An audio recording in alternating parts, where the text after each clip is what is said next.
Oh boy, let's go gambling. Aw, dang it. Aw, dang it. Aw, dang it. This is the K-2. It's a tier 8 Soviet collector heavy. And believe it or not, I actually don't have this tank on my main account yet.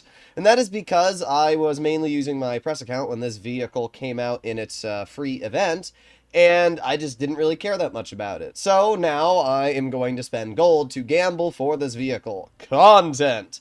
I got 200,000 gold anyway, and it's better than me spending it on useless mystery crates or something else. So what exactly are we going to do here? Well, usually it's cheapest to buy the 3 bundle and the 4 bundle, because we can see 5,000 gold for 4 crates. If you double that, it'd be 10,000 gold for 8 crates. So it's definitely a lot cheaper to get these 2 bundles in the center for 4 crates and 3 crates than it would be to buy the 17,500 gold for more crates. So here we go. Our first crate, useless. Second crate, useless. Third crate, useless. And fourth crate, useless. What's crazy to me is how much gold Wargaming is trying to get for a vehicle that was given away in a free event. Like, they're getting it from me, but, like, I feel like most of you should not be spending this amount of gold on a vehicle, which I consider alright. Let's see, what do we got here? Nothing once again. In our last crate, what a shocker! Well, at this point, it is now more cost-effective to get the 17,500 gold bundle. Nothing! Nothing! Nothing! Hey, there you go. Okay, well, at least I don't have to worry about getting the K-2 anymore. I mean, still cost me a decent amount of gold. Oh, that's actually pretty lucky. All right, I'll take that. We got a massive container. What was the drop chance of that? The massive container was 1%. Okay, that was a pretty low drop chance actually. All right, let's see what we get in the massive container. I think I have every vehicle that you can get in the massive containers now, so it's really not that special to me. Let's see. Do I have every vehicle here? Yeah, I think I do. But you know what? Let's open it. Let's see what we get. Usually it's, 7,000 or 5,000 gold. We got a Progetto. It was the... Bruh, don't tell me I got credits for that. Don't tell me I got credits for that. No. Okay, I got gold, actually. I'm surprised. Normally when it's a premium, you get credits, but... Okay, well, we made some gold back, and we also have 2 awesome containers, which... Wow! Okay, you know what? What? What? What? What? What is that luck? And we got a random collect them all. What? Oh my god, that's crazy. What is this? Oh, we got a weird boxes quest. Okay. Um, what? How did I get... we started with 195,000 gold. So here's the crazy part. Even with me making like 10,000 gold for 3 vehicles, which was incredibly lucky, I still lost about 12,000 gold, it seems like, to get my hands on a K-2. So really, it was like at best an average deal to buy this tank. But wow, that was pretty lucky on some of those drops there. All right, well, let's spend some credits here. I only have 460 million. Wargaming's really cutting me short on my credits. All right, let's equip our K2. That looks proper. And then let's go to provisions. Let's do this. Let's do this. Let's do this. I'm actually going to run enhanced armor, because why not? Try it out. And then we can finish off by putting on repair kit. Then we got to put a camouflage. What camo do we want to put on this tank? I have too many camos on this account. I really do. I've got my goated Arctic Barricade, but unfortunately that was only an unlimited supply on my press account. Oh boy, guys, let's do the Teenage Mutant Ninja Turtles camo. Boom, boom. Oh yeah. Goated. That looks so goofy. Alright, and finally we have the gold ammo. There you go. Alright, sweet. Well, today was rather successful. I mean, ideally, I would have rather spent like 3,000 gold and gotten the tank, but it's alright. So, the K-2 is actually a pretty solid vehicle. First of all, it has some of the highest heat pen for a Tier 8 heavy. 313 millimeters of gold is kind of crazy, and it is quite a bit more. You know, if you look at like another Soviet heavy, it's about 305. So, it's not a huge difference. It's 8 more mils of heat pen, but it is still an advantage of heat penetration. The standard's also quite good. It's AP as well, so it's actually really good pen-wise.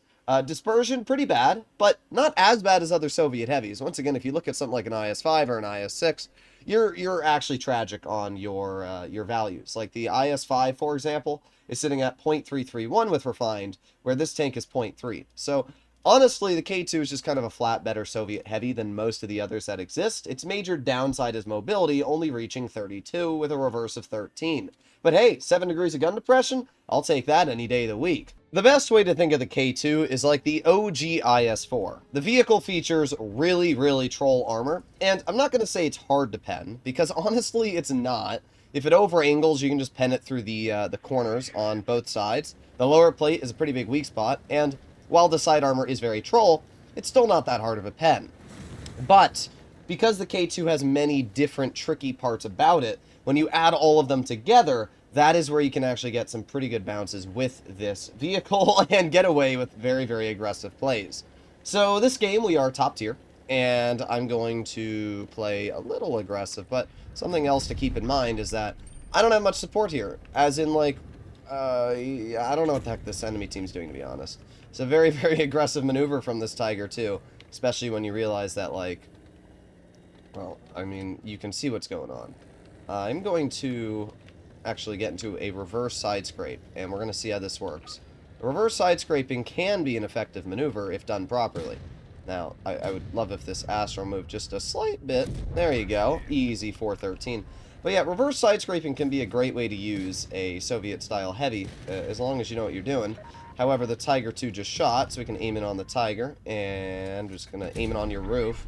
That 313 mils of heat pen butters through that that Tiger's armor like it just doesn't even exist. And it really doesn't. Tiger 2 it's a weird vehicle, because it does have really good armor, but as we can see, it's definitely not that good now that the Cali changes exist, and you have so much pen. Now we're going to get shot again here. A little annoying, but it's alright. The Glacial low rolled the shot. We're going to aim it on the ISU. Where the heck did that go? I don't actually know where our shell on the ISU just went. Maybe it hit the edge of the building or something? I don't know. Sometimes this game confuses me on my RNG. It's alright, though. We're going to move up a little bit, and there you go. 369 damage shell. We have the T-49, and I honestly don't even think... If I were to sit side on here, I don't even think the T-49 would pen me. That's the funny part.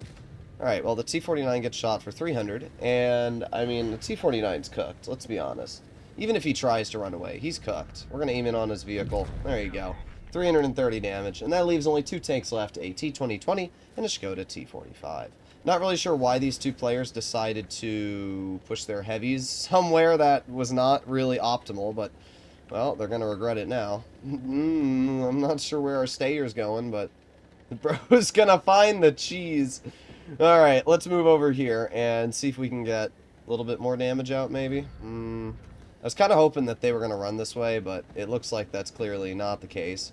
Astron's probably going to get the... Oh, wow, we actually got the kill. I'm incredibly surprised. Alright, so where the heck did the Skoda go? What the heck? What are you doing over here, brother? What are you doing over here? Well, I'm going to aim it on your side, and bonk, there you go. 416 damage shell, pretty good.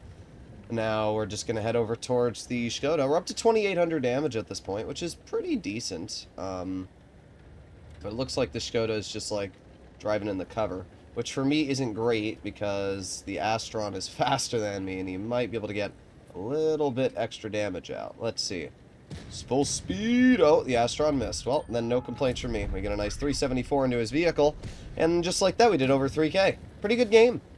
I mean, you can see the K-2. Like, the gun is actually not awful for a Soviet heavy. And that is a compliment. When looking at most Soviet heavies, the gun is truly awful.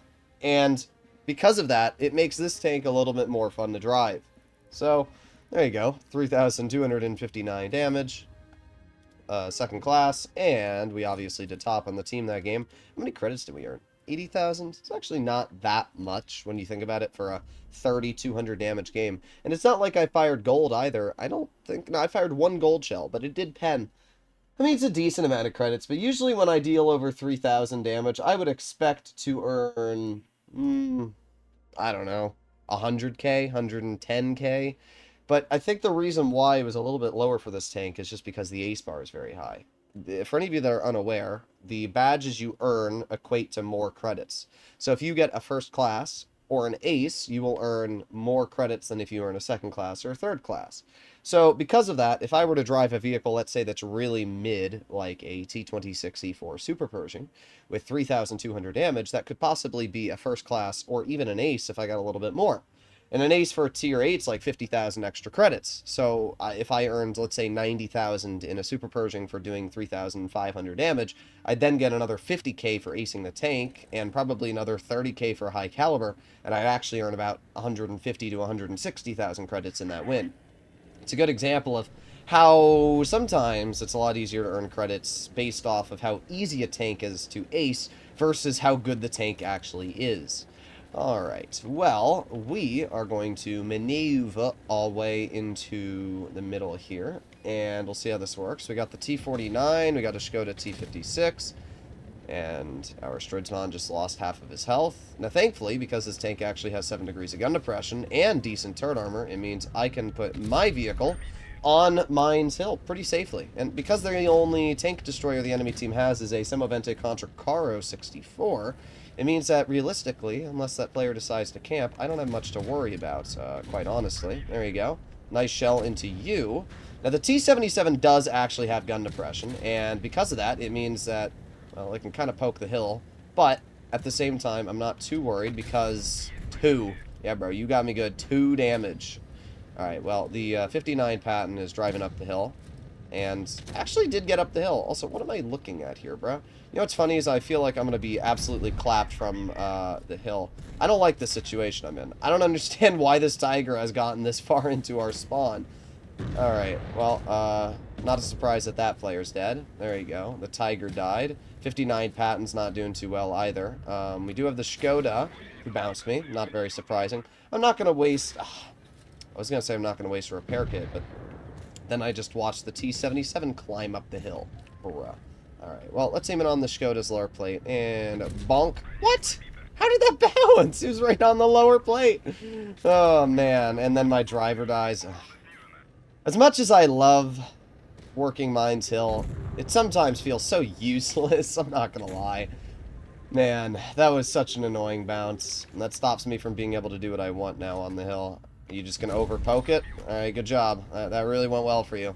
I love when people overpoke the hill and think they can get away with it and then end up losing like 2/3 of their health. Alright, well, I'm doing fine. Let's reload. We have the Skoda right here, and yeah, just keep showing me your hatch. Close. It was close. I like when we just have a full health T-77, who evidently hasn't done much this game, because, I don't know, I didn't even know they existed up until 5 seconds ago. Alright, let's aim it on the side of the T-49. There you go, nice 499. I'm not worried about that S&V penning me at the angle I was at there. Again, that's what's great about this tank, is the side armor is so troll from this vehicle that most people just don't know where to pen it. Like, well, that one actually penned me, but side armor is very troll on this tank. It is quite good. Alright, so SMV's backing off, and T-32's over there.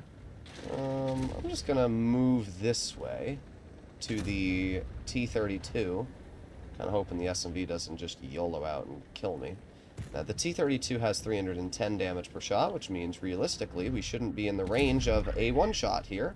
But you never know. My RNG is pretty awful. Okay, good. We got a bounce. Sweet.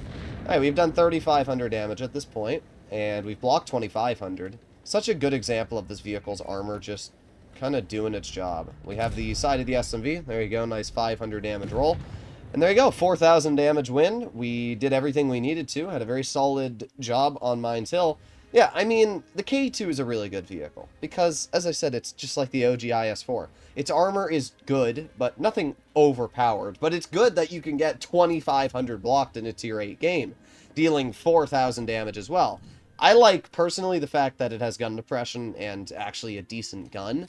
But yeah, it's a fun tank. I do actually like it a decent amount. You guys can let me know your personal comments and opinions down below. But yeah, solid vehicle. I don't know if it was worth 12,000 gold, but at least I have it on my account now. There's only a couple tanks I'm missing on my account, one of which I will literally never get my hands on, because that is the Tier 9 American Heavy AE Phase 1. It doesn't matter how much money I try and spend, I'll never get my hands on this tank, which sucks, but oh well. Hopefully you enjoyed the video. See you in the next one. Bye-bye.